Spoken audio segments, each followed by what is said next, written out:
Hola, bon matin. Ben oui. En fait, je vais chiller ton ado en dedans. Je vais chiller ton ado chez toi, à travers toi, le parent, ou sinon l'ado qui me regarde, je vais te filer, OK? Pourquoi et c'est quoi l'adolescent? Le pire adolescent puis le meilleur adolescent ou adolescente, là, on s'entend? J'ai besoin de vous emmener sur une fréquence de compréhension différente. Compréhension avec cet œil-là, au-delà de la matière. Tes yeux voient et observent la matière. Ton troisième œil voit et observe en conscience, ainsi qu'en connaissance. Alors là, je vais me relier à toi sur la forme de la connaissance. OK? Le but, en fait, de mon entretien aujourd'hui dans ce petit live-là qui a commencé là, on sait pas quand est-ce que ça va finir, on va-tu pas ensemble? En passant, j'ai faim des chips. Y a-tu quelqu'un qui peut m'amener des chips? J'avais le goût de manger des chips avec vous autres, puis faire un film en mangeant des chips. Bon. La raison de mon petit vidéo, c'est que j'ai besoin, dans le fond, de supporter votre conscience puis votre connaissance. Allô, ma belle Nat.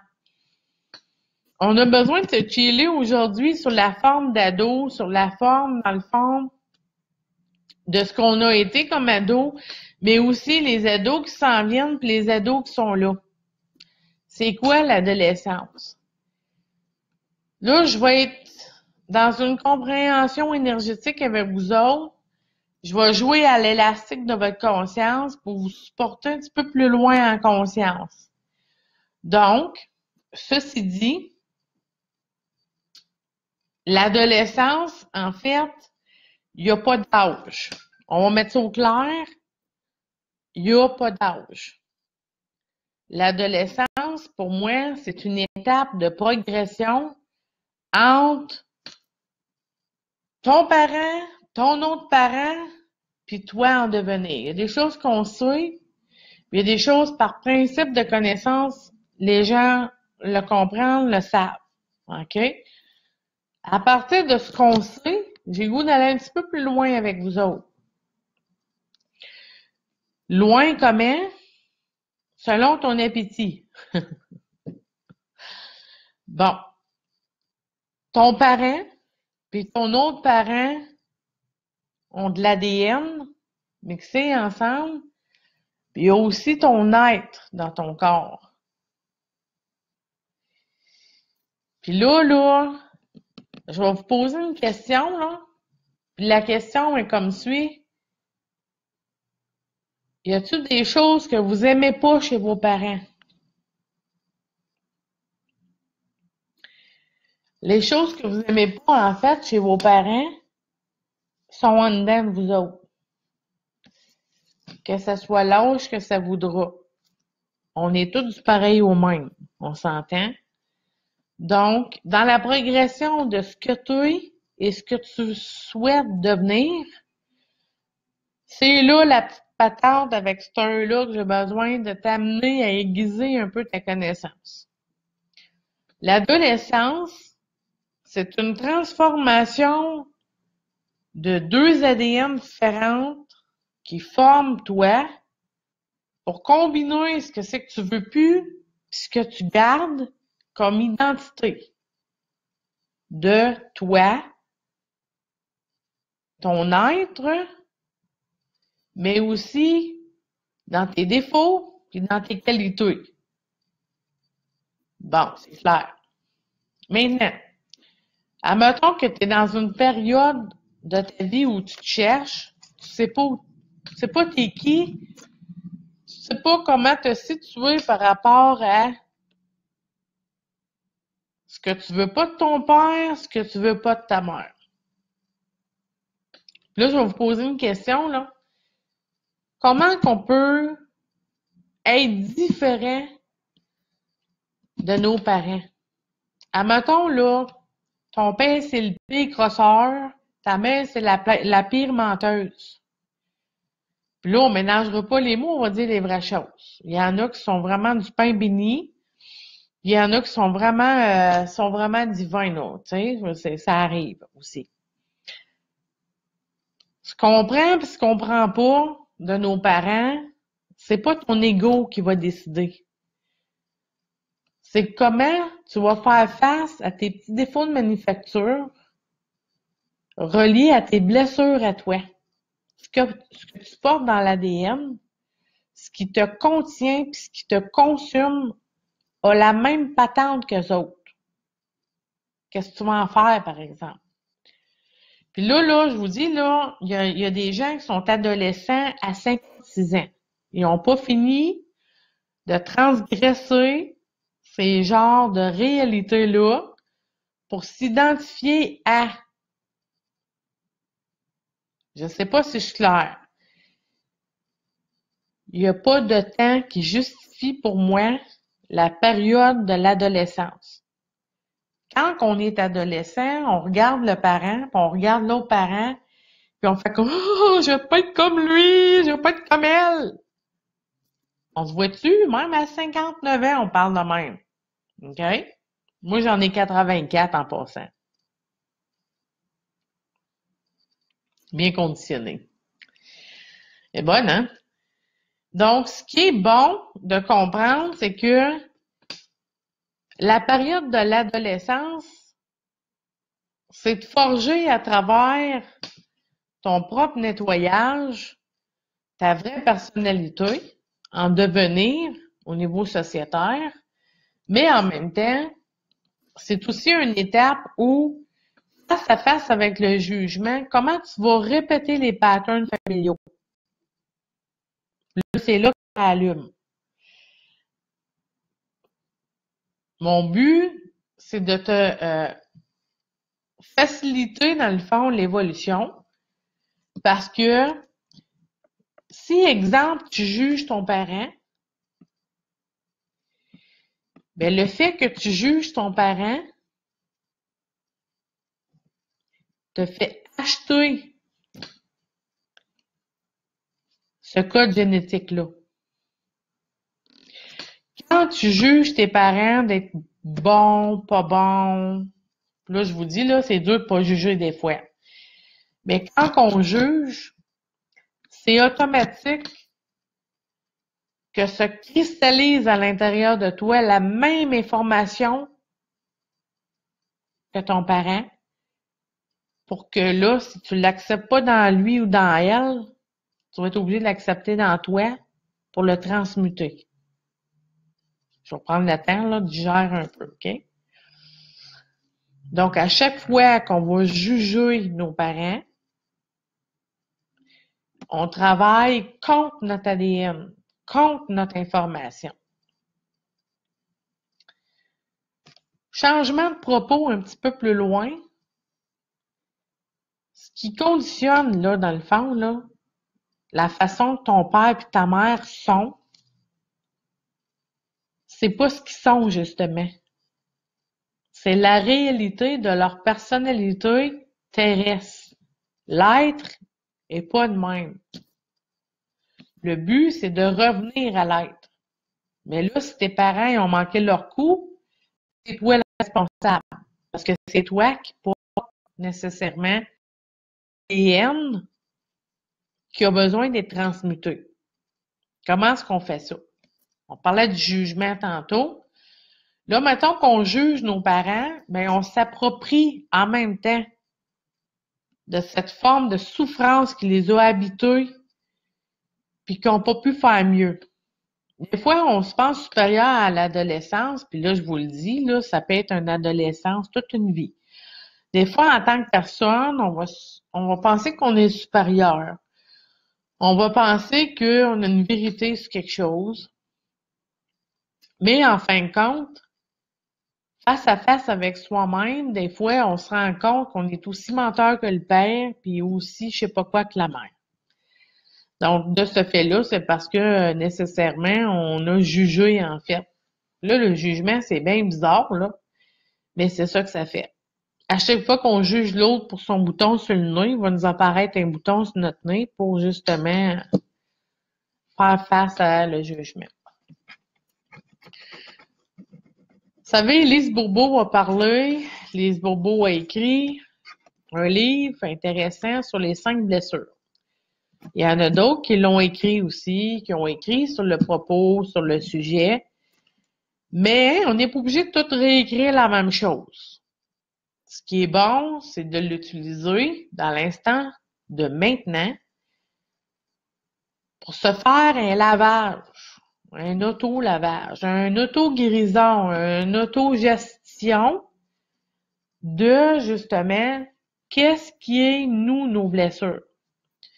Il y en a 5. Parmi les 5, puis là, je vous donne un devoir à tout le monde, là. Lise Bourbeau, les 5 blessures qui nous empêchent d'être soi-même. Puis il y a la suite aussi, OK? Donc, pourquoi je vous nomme ça? C'est que on tourne en rond depuis longtemps. D'une génération à l'autre, on a tout le temps la même programmation. On tourne en rond, puis là, on est tout en train de dire « Oh, elle a l'autre, oh, elle a l'autre. » Mais nous autres, en dedans, c'est quoi? Qu'est-ce qu'il y a en dedans? On est pris avec quoi? Nous-mêmes. Quelle blessure qui t'empêche d'être libre? Donc, d'être toi-même. Les jeunes d'aujourd'hui, là, sont libres. Ils vont emprunter nos souffrances pour nous faire le miroir de notre souffrance intérieure. Ils vont avoir l'air de toutes sortes d'enfants perturbés, toutes sortes d'enfants problématiques aussi, tu sais. Des fois, c'est juste une question de miroir de nous-mêmes. Ce qu'on est en train de vouloir transmuter, transformer à travers les générations. Il y a des baby boomers qui sont venus au monde avec des capacités de l'œil ouvert, qui sont sensitifs, qui sont observateurs, puis qui sont en train de transformer leur bagage en solution. Puis là, il y a des plus jeunes, nécessairement qui ont l'âge que ça voudra, mais que finalement, ils ont aussi la même tangente à l'évolution, la même réalisation à réaliser, qui est de s'auto-guérir. Puis là, ben, tu as les jeunes cristal qui viennent au monde, puis ces jeunes-là, en fait, ils n'ont pas nécessairement de karma, puis ils sont libres comme l'air, puis dans le fond, ils sont ici pour nous enseigner comment faire pour relâcher ce que c'est qui nous consume comme problème intérieur, tu sais, au niveau que ce soit émotionnel ou peu importe. Donc, mon but de mon entretien aujourd'hui, c'est vraiment de favoriser ta conscience sur ton parent, ton grand-parent, ton arrière-grand-parent était comment? Puis toi, t'es devenu comment? Puis t'as-tu été capable jusqu'à maintenant de te libérer de la programmation familiale pour te voir libre? Côtoyer ces souffrances, vous allez voir, Lise Bobo explique bien les masques. Donc, quand on côtoie nos masques, on se côtoie, hein, on fait mourir l'orgueil, là. On se côtoie sur nos propres souffrances pour de plus en plus être soi-même. Les gens qu'on aime, là, les gens qui nous font vibrer, là, quand on est en face, regarde, là, on est en face, là, moi, je suis avec toi, puis je suis avec chacun de vous, OK? Ce que les gens aiment, c'est des gens qui vibrent. Quand t'es comme mort en dedans ou comme un zombie, puis que ta vie t'appartient pas, c'est parce qu'en quelque part, peut-être que tu t'es pas côtoyé encore. T'as pas appris à t'aimer. T'as pas appris à te connaître aussi. On est comme du commun du mortel. Tout le monde sur la planète, je vous le dis, là, on est toutes malades de la même maladie. Oh là! Ça va bien? Madame Rose, tout le monde sur la planète, là, je vous le dis, on est malade de la même maladie. Le manque d'amour. On ne sait pas comment s'aimer. Hi. On est venu sur le plan terrestre pour supporter la vibration de l'amour, mais ça commence par soi-même. L'autocritique, l'auto-jugement va faire en sorte que tu vas toujours, dans ta société à toi, te faire critiquer, te faire juger. Tant aussi longtemps que tu n'apprendras pas à t'aimer. À travers tes souffrances, je te lance le défi de reconnaître tes blessures. Merci, Elise, d'avoir écrit. Hein? On travaille vraiment au changement.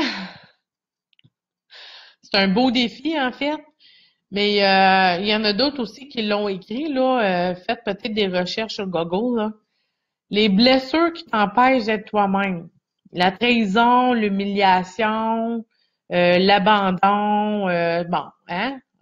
Tous ces maux et mal intérieurs, depuis le début de l'histoire de l'humanité, c'est ce qui nous consume, c'est ce qui nous rend à nous sentir vides.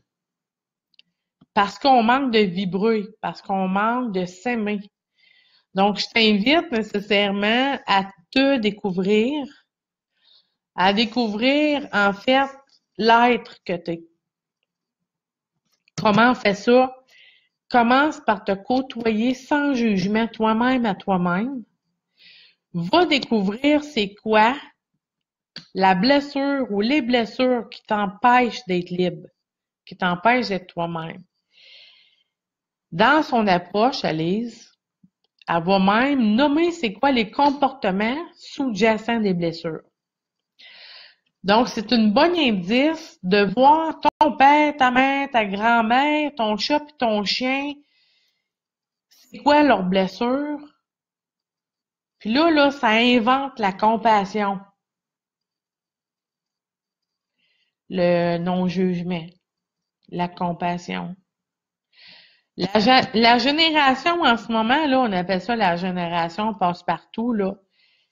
On est du monde incarné pour supporter l'évolution vers la libération, la liberté. La génération passe-partout, là, vous avez des dons, vous avez des capacités, vous avez des choses qui dorment. Puis là, vos enfants, hein, on va réinventer passe-partout dans 2 ans, là. Vos enfants sont aussi en train de vous accompagner à vous ouvrir sur la forme énergétique, sur la forme libre aussi de vos générations dans vos cellules. Donc, je ne sais pas si vous me comprenez. Si vous ne me comprenez pas, posez-moi des questions. Là, je suis en live, mais ça va être pour vous peut-être une opportunité de m'écrire soit en privé ou ici sur le vidéo, hein, en vue ultérieure pour vous autres. Donc, il n'y a pas de temps, il y a vraiment l'accomplissement. Donc, je vous souhaite, dans le fond, peut-être une introspection juste pour commencer finalement à vous apprécier aussi juste, à votre juste milieu. Dans l'acceptation de ce qui vous rend un peu en défaut. Les défauts de manufacture, hein? On est à l'heure d'un grand changement planétaire, puis ça s'invente dans chacun de nous autres. C'est pourquoi je fais des vidéos, en fait. Pour supporter votre acceptation de blessures, pour supporter, mais aussi vous accompagner à comment travailler avec vos blessures pour vous en libérer, puis libérer aussi tout ce qui est désuète à votre bonheur, tout ce qui vous empêche d'être heureux ou heureuse. Donc, visitez en fait ces blessures-là, les 5 blessures qui t'empêchent d'être toi-même, pour voir c'est quoi les patterns au niveau de ta personnalité, pour créer en fait un chemin du retour. Donc, c'est sûr que ça demande beaucoup d'humilité, Ça demande une implication à soi-même, de responsabilisation aussi envers nos propres blessures. Quand on devient conscient avec notre œil, là, il n'y a pas rien à faire qui est si à faire que ça. Une fois que tu deviens conscient ou consciente avec ton troisième œil, avec ton œil d'observation, le plus gros de ton changement se réalise là. Parce que tu comprends la programmation, parce que tu comprends aussi qu'est-ce qui mine ton bonheur quotidien, parce que tu es en train aussi de t'accepter avec ça, avec ces petits défauts de manufacture-là. On s'auto-guérit en construisant un chemin d'acceptation. Après ça, ce qui reste à faire est vraiment beaucoup plus léger. Donc, sur ceci, c'est pourquoi l'œil du troisième œil supporte ta conscience au changement. Donc, on a tout un troisième œil. Il y en a qui sont sales. Il y en a que l'ancrage, c'est un point comme c'est là. Piton rouge à réaliser. Donc, l'ancrage va t'aider à respirer jusqu'au nombril pour en fait libérer ton esprit puis entendre le cieux ou entendre ta voix intérieure. Donc, tout part de soi. Je te souhaite joyeuse conscience avec ton œil. Je te souhaite de collaborer avec tes blessures qui t'empêchent d'être libre de toi-même, qui t'empêchent aussi de vibrer à une autre fréquence que la fréquence de la souffrance. Donc, c'est un chemin en fait. Et puis, joyeux samedi, il fait chaud. Puis, bon matin, mais c'est parce que les ados se lèvent tard. Et 5h moins quart. Donc, bon matin veut dire aussi, en début de vidéo, ben peut-être que c'est le matin pour toi, peut-être que c'est un nouveau jour pour toi, de te reconnaître, de voir les choses, de t'apprécier aussi, tu sais. Fait que, sur ceci, joyeux samedi, joyeux été, parce que, mon Dieu, il fait comme 30-40 dehors pour cette date-là, ici au Québec, en tout cas, c'est assez spécial. Donc, je m'en vais pour le lunch. J'espère que je vais être une source d'inspiration pour toi. Puis peut-être aussi de nourriture au niveau du plan de ton âme, te faire vibrer quelque chose qui vient de mon cœur, quelque chose qui vient joindre le tien, malgré l'imperfection. Tout est parfait, OK? Donc, tout est parfait dans l'imperfection. On apprend à s'aimer, on apprend à se côtoyer, on apprend à se parler en intimité avec nous-mêmes pour redéfinir peut-être ton futur. Donc, il n'y a pas de meilleur futur s'il n'y a pas de passé libre, libéré, OK? Ta vie, dans le fond, c'est un grand livre. On est à la page quelque chose. Il y a ton futur qui est déjà écrit, il y a ton passé qui est déjà écrit, mais il n'y a que dans l'instant présent où ton œil conscientise les choses, voit les choses, progresse avec toi, que s'instaure un libre futur. OK? Donc, les gens qui veulent connaître leur futur, ben, des fois, c'est la même fréquence que le passé, à moins que là, en ce moment, là, tu décides de changer ta vie. Que ce soit de la volonté. Je t'aime. Bonne soirée. On va manger des chips. C'est à l'envers. Moi, je vais aller manger mon dessert avant mon souper. Goût de salé, peut-être. Je vous aime, au plaisir. À bientôt.